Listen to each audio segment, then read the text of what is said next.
नमस्कार दर्शक बंधु पाणीपाग खबर आप समस्त को स्वागत। बंगोपसागर सृष्टि होइछि घूर्णिबलय पुणी लघुचाप संभावना नहीं सूचना देला पाणीपाग विभाग। आगामी 2 दिन राज्य में कोहला पाग सांग को हालुकारू मध्यम धरणर वर्षा केतेक स्थान में हेबार संभावना रही। एपटे राज्य उपर सक्रिय कालबैशाखी प्रभाव में बिजुली घड़घड़ी सांग को वज्रपात जारी रही। गतकाली राज्यर उपकूलवर्ती जिला समेत उत्तर और पश्चिम प्रबल घड़घड़ी सांग को वज्रपात हो जाए। मध्यम प्रबल वर्षा केतेक स्थान में होइथिबारे सूचना देछि पाणीपाग विभाग। तेज आंडमान सागर में सृष्टि होइथिबा घूर्णिबलय एवं लघुचाप परिणत होगाकू जाउछि एवं एपटे पाणीपाग विभाग मिलिथिबा सूचना अनुसार बात्या आसिबा नै केतेक अंतर्जातीय पाणीपाग संस्था पक्षरु जारी होइछि बड़ सूचना। बात्या भीषण रूप नेबा सह एक सामुद्रिक झड़े परिणत हेबो।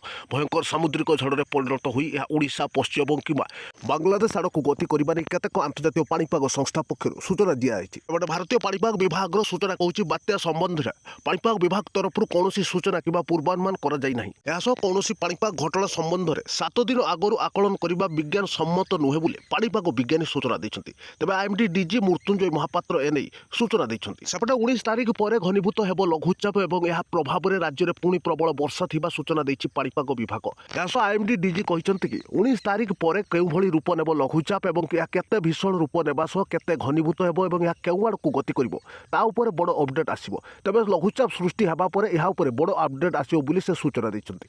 एपटे अंतर्जातीय पाणीपाग संस्था पक्षरु पुणी जारी हला बड़ सूचना बात्या आसिबा नै सूचना देला पाणीपाग केन्द्र।